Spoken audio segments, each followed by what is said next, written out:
She sat there trembling, mascara streaming down her cheeks, as the words echoed in the quiet cafe, "You're just too fat for me." But what happened next when a stranger rose from the table beside her would change not just her evening, but the entire course of her life. Before we continue, please tell us, where in the world are you tuning in from?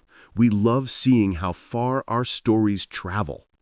The wine glass shook in Eden's hand as she tried to process what she'd just heard. Across from her, Trevor Hutchinson was already standing, tossing a $20 bill on the table, like he was paying for damaged goods. "That should cover your water," he said, his voice cutting through the soft jazz playing in the background. "Maybe use the rest to buy a gym membership." The words hung in the air like shards of glass. Eden's carefully applied lipstick, the shade she'd spent 15 minutes choosing, now felt like a mockery painted on her trembling lips. She'd arrived at Rosewood Cafe 40 minutes ago, full of hope. She'd checked her reflection 3 times in her phone camera, smoothed her royal blue dress, and practiced her smile. I don't understand," Eden managed to whisper, her voice barely audible over the clink of dishes from other tables. "My photos were recent. I didn't hide anything."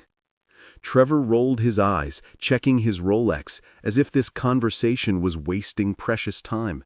"Look, I'm a personal trainer. I have a reputation. Being seen with someone like you would be bad for business. You're just not what I expected. You're too—" "Stop," the voice came from the table next to them, deep, steady, and carrying an edge of controlled anger that made Trevor pause mid-sentence. Calvin Rhodes stood up slowly from his corner booth, his 6'2" frame unfolding with deliberate calm. His brown eyes were fixed on Trevor with an intensity that made the smaller man take an involuntary step back. "I'm sorry, is this your business?" Trevor scoffed, trying to recover his swagger. "It is now," Calvin said quietly, moving closer. His hands were steady at his sides, but there was something in his posture, protective, solid, that made other diners turn to watch. "You've said enough. Leave." Trevor laughed, but it came out nervous. "Oh, what are you? Her boyfriend? Makes sense. Losers stick together, right?" Calvin didn't rise to the bait. Instead, he moved past Trevor entirely, pulled out the chair opposite Eden, and sat down. His eyes met hers, warm brown meeting tear-filled green, and something passed between them. Understanding, maybe, or recognition of pain. "May I?" he asked Eden gently, ignoring Trevor completely. Eden nodded, too shocked to speak, tears still rolling down her cheeks. Calvin turned back to Trevor, who was still standing there, mouth slightly open. "She's beautiful," Calvin said simply. "You're just too shallow to see it. Now leave before I forget that my daughter taught me to use my words instead of my fists." The mention of a daughter seemed to confuse Trevor further. He looked between them, muttered something about pathetic, and stormed out, his expensive cologne lingering like a bad memory. The cafe fell silent for a moment. Eden could feel eyes on them, some sympathetic, some curious. Her cheeks burned with humiliation. She wanted to run, to disappear, but her legs felt frozen. "I'm sorry," she whispered to Calvin. "You didn't have to." "Yes, I did," Calvin interrupted softly. He pulled a napkin from the dispenser and handed it to her. "No one deserves to be spoken to that way, especially not on what was supposed to be a nice evening out." Eden dabbed at her eyes, smearing her mascara further. "I must look like a mess." "You look like someone who's had their heart bruised by someone who didn't deserve to be in the same room as you," Calvin said. "I'm Calvin, by the way. Calvin Rhodes." "Eden," she managed. "Eden Morrison." "Eden," he repeated, as if testing how her name felt. "Can I ask you something? When's the last time you ate? I mean, really ate, not just pushed food around your plate." The question was so unexpected that Eden almost laughed. I ordered a salad earlier, but you were too nervous to eat it. First date nerves, I remember those." Something flickered across his face, a memory perhaps, though Eden couldn't read it. "How about we start over? Pretend the last 20 minutes didn't happen. Hi, I'm Calvin, and I was just about to order the best lasagna in Chicago. Would you like to join me? No pressure, no expectations, just two people sharing a meal." Eden looked at this stranger who'd stood up for her, who was now offering her kindness instead of pity. "Why?" she asked. "Why would you do this for someone you don't know?" Calvin was quiet for a moment, his fingers drumming lightly on the table. "Because I have a 7-year-old daughter at home named Violet," he said finally, "and last week she came home crying because a boy told her that her homemade dress wasn't as pretty as the other girls' store-bought ones. I held her while she cried, told her she was perfect, exactly as she is. But tonight, sitting here, hearing what that man said to you, I realized I can't just tell Violet to stand up for others. I have to show her." Eden felt fresh tears forming, but these were different. "She sounds lucky to have you." "I'm the lucky one," Calvin said, and there was something in his voice, a weight, a story, that made Eden want to know more. "He saved me in ways she'll never understand." Before Eden could ask what he meant, an older man with silver hair and kind eyes approached their table. Mr. Castellano, the owner, set down 2 plates of steaming lasagna without being asked. "On the house," he said, with a thick Italian accent, "anyone who stands up to bullies eats free in my restaurant." He winked at Eden. "And you, pretty, you deserve better than that stronzo. Eat. The food here heals hearts, I promise." As Mr. Castellano walked away, Calvin picked up his fork. "He's right, you know, about the lasagna, and about deserving better." Eden took a tentative bite, and the flavors exploded on her tongue. Rich tomato sauce, perfectly seasoned meat, creamy cheese. It was comfort in food form. "This is incredible." "Wait until you try the tiramisu," Calvin said with a small smile. "Violet makes me order it every time we come here, which is every Tuesday. It's our tradition since—" He paused, that shadow crossing his face again. "It's our tradition." They ate in comfortable silence for a few minutes, the normal sounds of the cafe returning around them. Eden found herself stealing glances at Calvin. He was handsome in an understated way. Strong jaw, kind eyes, laugh lines that suggested he used to smile more than he did now. There was a pale band of skin on his ring finger, where a wedding ring used to be. "Can I tell you something?" Eden said suddenly.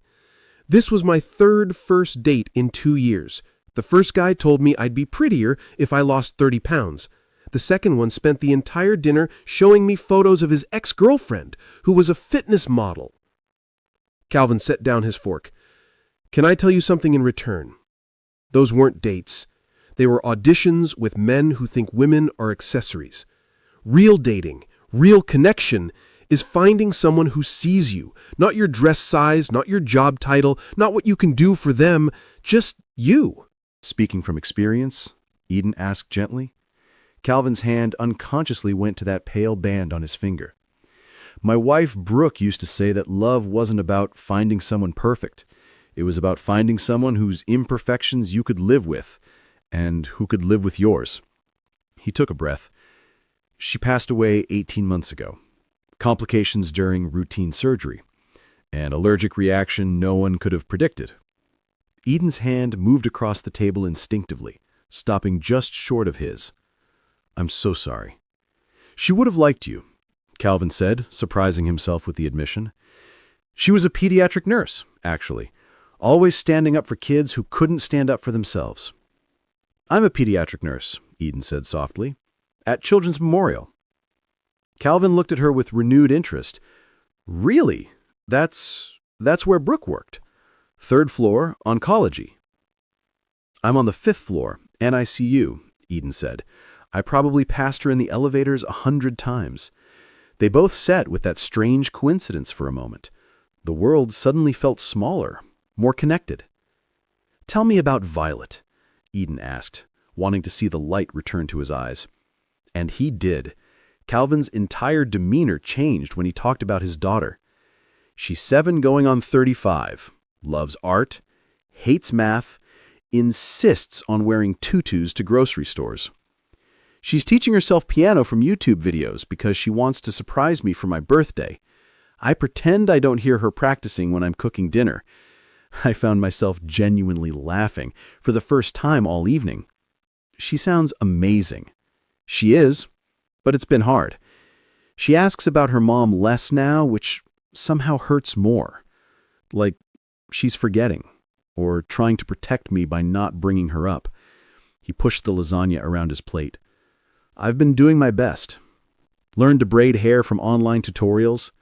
Figured out the difference between ballet and tap shoes. But there are things I can't teach her. Things only another woman could. You're doing better than you think, Eden said. The fact that you stood up for a stranger tonight, that tells me everything about the kind of father you are. Calvin studied her face. Can I confess something? I've eaten here every Tuesday for 6 months. Same booth, same meal. This is the first time I've had a real conversation with anyone besides Mr. Castellano. Why Tuesdays? It was Brooke's favorite day. She said Mondays were too harsh, Wednesdays were too middle, and Fridays were too expected. But Tuesdays were full of possibility. He smiled sadly. We had our first date on a Tuesday. Found out we were pregnant on a Tuesday. She died on a Tuesday. Eden did reach for his hand then, covering it gently with hers. And you stood up for a stranger on a Tuesday. Calvin turned his hand palm up, letting their fingers intertwine briefly before pulling back. I should probably tell you, I'm not ready for anything. I mean, I can barely manage to keep Violet in matching socks most days. I'm not exactly relationship material. Who said anything about a relationship? Eden replied, though something in her chest tightened. Maybe I just need a friend who understands that sometimes the world feels too heavy. Maybe you need someone who won't judge you for serving cereal for dinner when you're too tired to cook. Violet told the neighbors we had breakfast for dinner 3 times last week, Calvin admitted with a sheepish grin. They talked until the cafe started closing.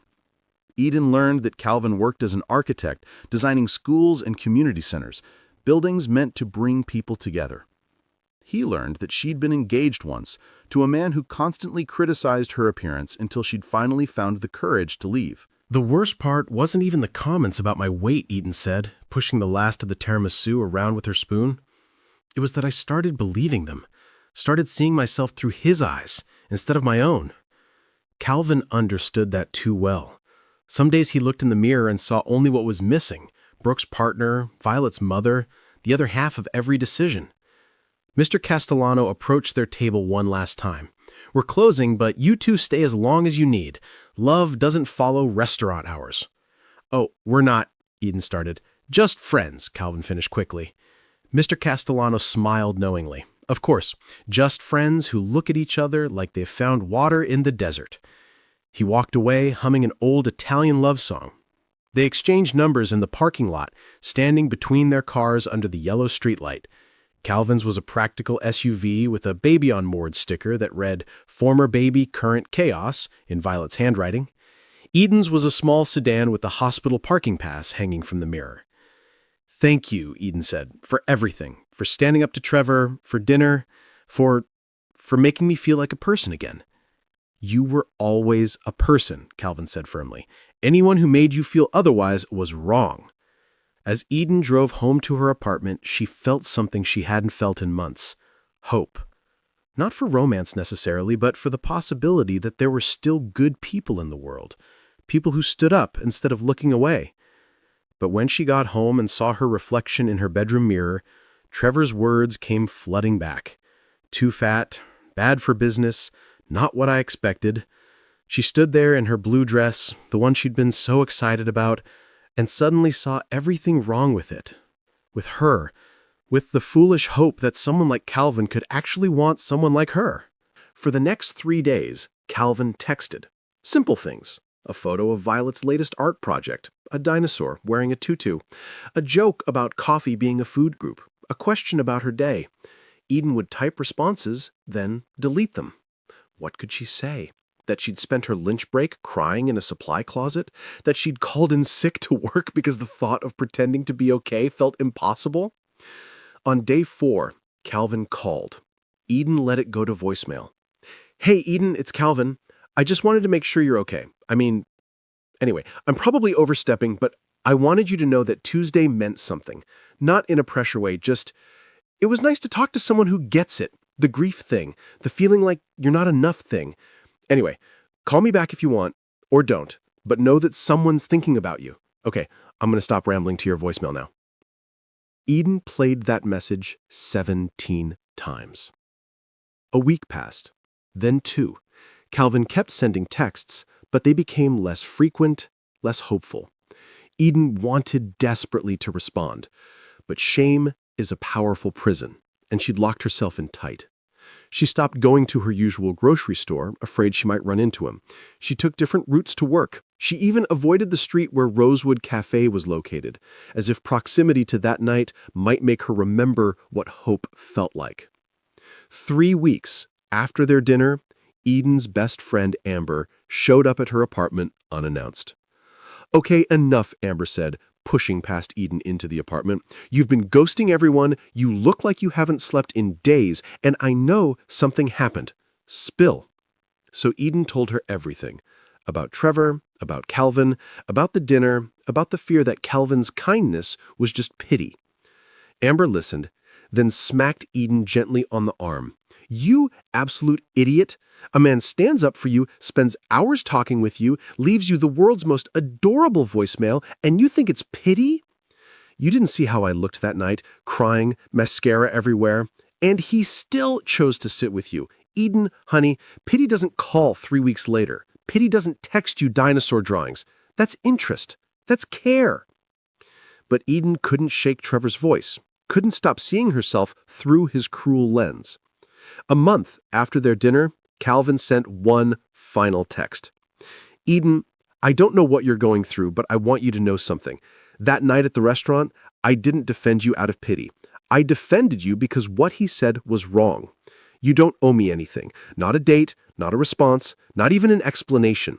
But if you ever want a friend, just a friend who sees you for who you really are, I'm here. No expectations, no judgments, just friendship." Eden cried for an hour. Then she texted back, "Coffee? Just as friends?" Calvin's response came in less than a minute. "Absolutely. You picked the place and time." They met at a small coffee shop 3 days later. Eden had prepared a speech about not being ready, about needing to work on herself, but Calvin stopped her gently. "Eden, I meant what I said. Just friends. No pressure. I know what it's like to feel broken.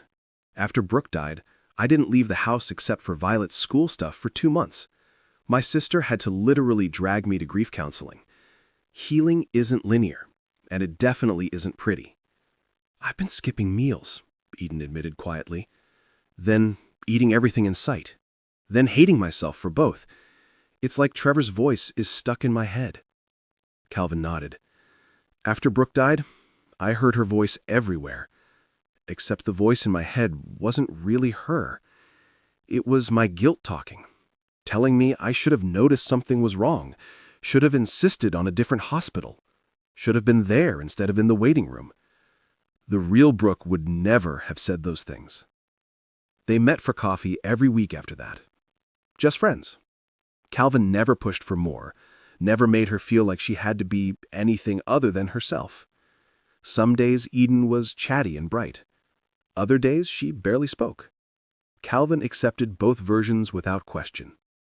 After a month of coffee dates, Calvin invited her to Tuesday dinner at Rosewood Cafe with Violet. "No pressure," he said quickly. "Violet's been asking, and Mr. Castellano threatens to give away our booth if I don't bring the beautiful lady back." Eden was terrified. Meeting Violet felt huge, like crossing a line she couldn't uncross. But she said yes. Violet Rhodes was a force of nature. She had her father's brown eyes, but a spirit that was entirely her own. "Are you the lady who was sad?" Violet asked within 2 minutes of meeting Eden. "Violet!" Calvin looked mortified. "What? You said she was sad and that the mean man was a butthead." "I said he was not nice," Calvin corrected, his cheeks reddening.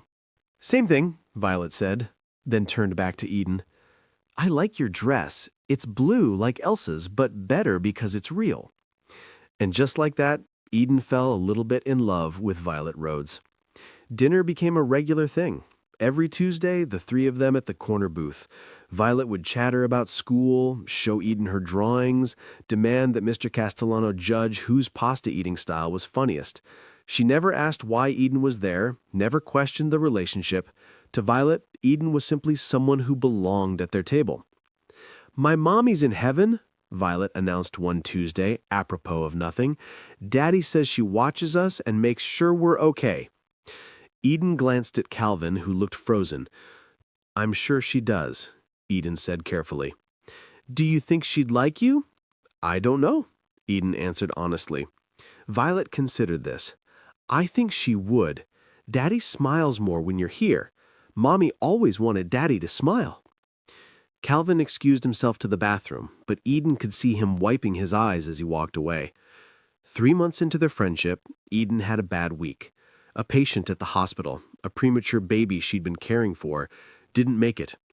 The parents' grief triggered something in her, a rawness she thought she'd been managing. She canceled Tuesday dinner, saying she was sick. Calvin showed up at her apartment with soup. "I'm fine," Eden said through the door. "No, you're not, and that's okay. You don't have to let me in, but I'm leaving the soup outside. It's from Mr. Castellano.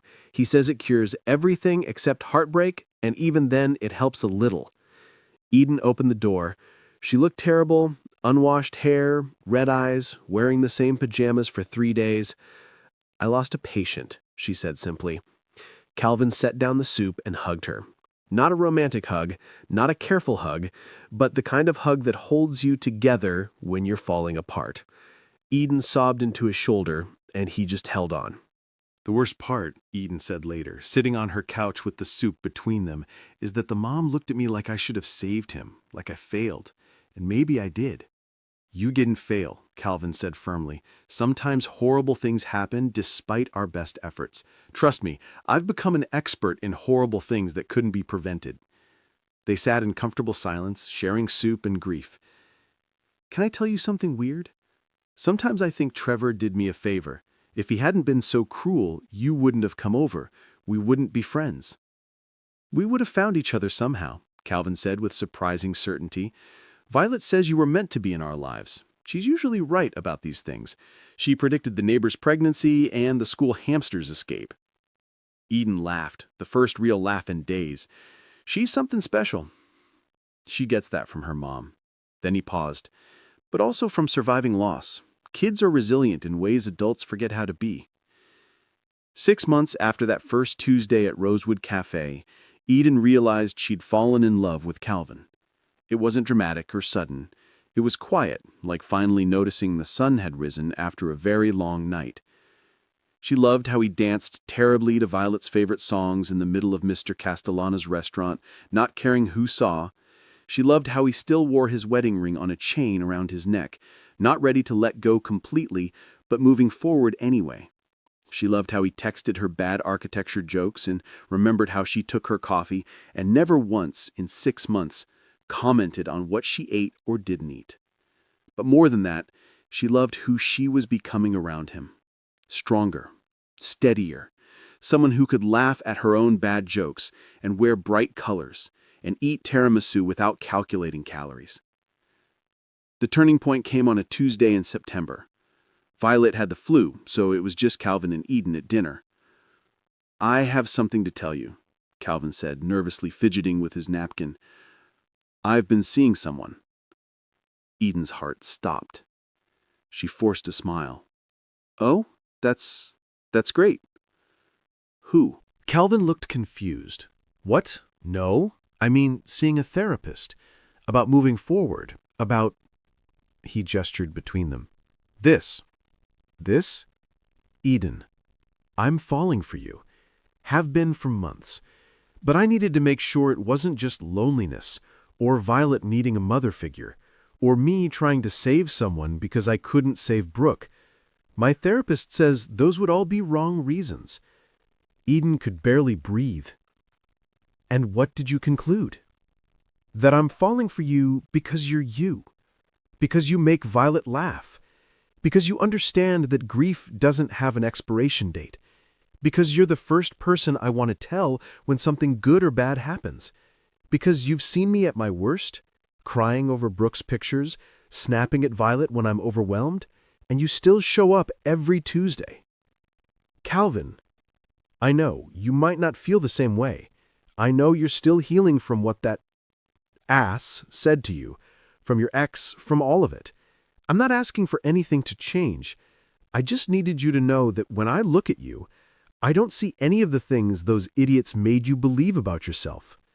I see someone brave and kind and beautiful, exactly as you are.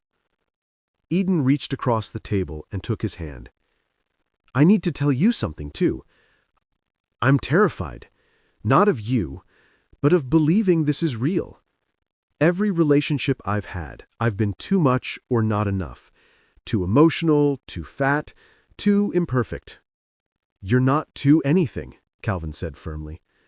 You're just right. For us, you're just right. I love Violet. I need you to know that this isn't just about you. I love her too. She loves you back. Yesterday she asked if you could teach her how to braid hair because YouTube doesn't explain it right. Eden laughed through tears she hadn't realized were falling. I'm ready to stop being just friends, if you're still interested. Calvin squeezed her hand. I've been interested since you smiled at Violet's dinosaur drawing, but I wanted you to choose us because you were ready, not because you felt obligated. I choose you. Both of you. All of it. Tuesday dinners and terrible dancing and grief that sometimes shows up uninvited and Violet's tutus and Mr. Castellano's knowing looks. Their first kiss was right there in Rosewood Cafe, with Mr. Castellano openly weeping and other diners applauding. It tasted like tiramisu and possibility. If you're wondering how broken people build something whole, it looks like this. Slowly, carefully, with plenty of setbacks and small victories that no one else sees. Calvin and Eden dated for a year before he proposed. He did it at Rosewood Cafe, of course, on a Tuesday, with Violet holding the ring box and Mr. Castellano live-streaming it to his family in Italy. Calvin, Eden, Calvin said, down on one knee while Violet bounced excitedly beside him. You turned our Tuesday dinners into something magical. You've shown Violet that family isn't just about who you're born to, but who you choose. You've shown me that love isn't about finding someone to replace what you've lost, but finding someone who helps you carry it. Will you marry us? Say yes, Violet shouted. I already told everyone at school you're my almost mom. Eden said yes, laughing and crying simultaneously. They married the following spring in a small ceremony. Violet was the flower girl, insisting on wearing her favorite tutu over her dress. Mr. Castellano catered, declaring it his gift to the couple who restored his faith in love. In his vows, Calvin said, Eden, you didn't fix me. I wasn't broken, just grieving. But you sat with me in that grief, made space for it at our table. You loved Violet before you loved me, which told me everything about your heart. You've taught us that families can be built from loss and still be beautiful. Eden's vows included, Calvin, Violet, you gave me something I'd stopped believing I deserved. Acceptance without conditions. You've never asked me to be smaller, quieter, or easier. You've loved me through bad days and good ones. Violet, thank you for sharing your daddy with me, and for teaching me that tutus make everything better. There wasn't a dry eye in the house. Today, 4 years later, they have Violet, now 12 and fierce in her defense of anyone being bullied, and twin boys, Marcus and James, who are 3 and believe their biggest sister is an actual superhero. Eden still has bad days. Sometimes she looks in the mirror and hears Trevor's voice, but then Calvin will wrap his arms around her from behind and whisper all the things he loves about her body. How it grew their children, how it cares for sick babies, how it fits perfectly against his when they sleep. Violet, now old enough to understand the full story, once asked Eden, "Do you ever wish that mean man hadn't said those things?" Eden thought carefully.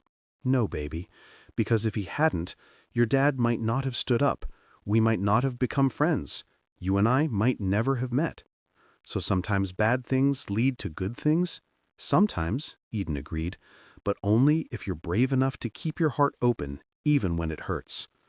Calvin often thinks about that month when Eden didn't answer his calls. He understands now that she needed that time, needed to make the choice to heal for herself, not for him. He's learned that love isn't just the grand gesture of standing up to a bully. It's the daily choice to be patient, to be present, to love someone through their own journey of learning to love themselves. Mr. Castellano still tears up when they come in for Tuesday dinners, now a party of 5. He's framed a photo from their wedding on his wall of fame, right next to a review that mentions his restaurant as the place where love stories begin. Mr. Hutchinson, according to social media, is still single. But this story was never about him. He was just the catalyst, the moment of cruelty that sparked an act of kindness that grew into something beautiful. Some people might say Calvin saved Eden that night, but the truth is, they saved each other. Eden brought light back into a home shadowed by grief. Calvin gave Eden a safe place to heal and be herself. And Violet got a mom who chose her, who shows up for every recital and school play and Tuesday dinner, who proves that families aren't just made by blood, but by choice and commitment and love that sees past the surface to the soul beneath. If you've ever been told you're not enough, if you've ever felt like your flaws disqualify you from love, remember Eden's story. Remember that somewhere, someone is waiting to love you, not despite your imperfections, but because your imperfections make you real, make you human, make you exactly who they need. Love doesn't always come when we're ready for it. Sometimes it shows up when we're at our lowest, wearing a stained shirt and no makeup, crying over the cruelty of strangers. Sometimes it looks like friendship first, like patient texts and Tuesday dinners and someone who sees you, really sees you, and doesn't look away. Calvin still keeps that first receipt from their dinner, the one Mr. Castellano refused to let them pay. On it, Calvin had written, "The night everything changed." Eden found it once while organizing his desk and added her own note, "The night I started believing in good people again." They've shared their story with others now, especially Rhodes' friends who come to her when they're being bullied about their weight or appearance. Calvin and Eden open their home, serve Mr. Castellano's lasagna, he delivers, and remind these young girls that their worth isn't determined by the cruel words of small-minded people. Last month, a young woman approached Eden at the hospital. "Are you the Eden from Rosewood Cafe, the one whose husband stood up to that terrible guy?" Eden smiled. "How did you know?" "Mr. Castellano tells everyone that story. I just wanted to say, I was in a similar situation last week. A guy told me I was too ugly to date. But I remembered your story, and instead of believing him, I stood up and left. I'm worth more than that." "Yes," Eden said, hugging this stranger, "you absolutely are." That's the thing about kindness. It ripples outward in ways we never see. Calvin's decision to stand up for a stranger created waves that are still moving through the world, touching lives, changing stories, reminding people that they deserve to be defended, to be chosen, to be loved exactly as they are. Every Tuesday, when the Rhodes family enters Rosewood Cafe, Mr. Castellano rings a little bell he keeps by the register. Regular customers know what it means. The couple who proved love stories can begin with tears and end with joy has arrived. Sometimes tourists ask about it, and Mr. Castellano tells them the whole story, embellishing a little more each time. Love, he says in his thick Italian accent, doesn't always look like movies. Sometimes it looks like shedding soup when you're sad. Sometimes it looks like patient friendship. Sometimes it looks like standing up for a stranger because it's the right thing to do. Violet, wise beyond her years, recently wrote an essay for school about her family. In it, she wrote, "My first mom gave me life and taught me to be brave through how she lived. My second mom chose me and taught me to be brave through how she loved. My dad taught me that the smallest act of kindness can change everything. We're not a perfect family, but we're perfect for each other."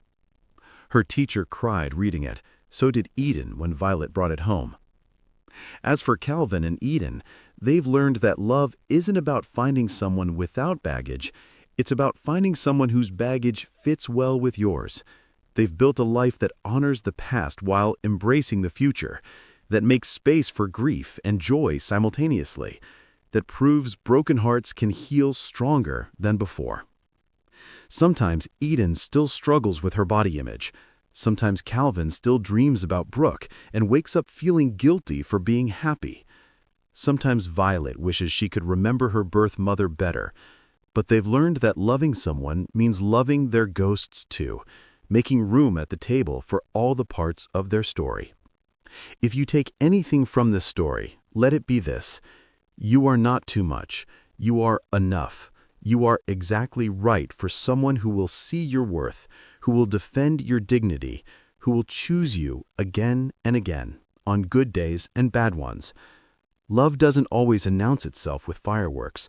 Sometimes it's as quiet as someone saying, "May I sit?" when the world has been cruel. Sometimes it's patient friendship that slowly becomes more.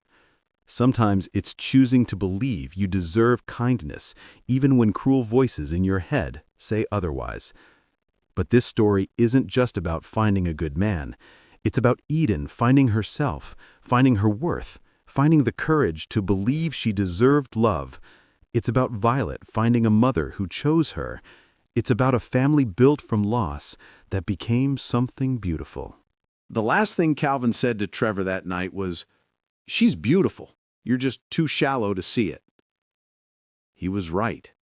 Eden was beautiful, not because of her dress size or despite it, but because of her kindness, her resilience, her ability to love even after being hurt. Trevor couldn't see it because he was looking at the surface. Calvin saw it because he was looking at her soul. And that makes all the difference. So if you're watching this, wondering if you'll ever be enough, if anyone will ever see your worth, remember Eden's story. Remember that Tuesday at Rosewood Cafe. Remember that sometimes the worst thing that happens to you becomes the door to the best thing. Your Tuesday is coming. Your Calvin or your Eden is out there. Your Mr. Castellano is keeping a table warm for you. Your Violet is waiting to love you unconditionally. Don't give up. Don't let the Trevors of the world convince you that you're too much or not enough. You're exactly right for the life that's waiting for you, for the love that's looking for you, for the family you're meant to build or find or become. Friends, if this story touched your heart the way it touched mine, if it reminded you of the power we all have to change someone's life with a simple act of kindness, please don't just watch and walk away. Hit that subscribe button and join our Ever Bells Stories family.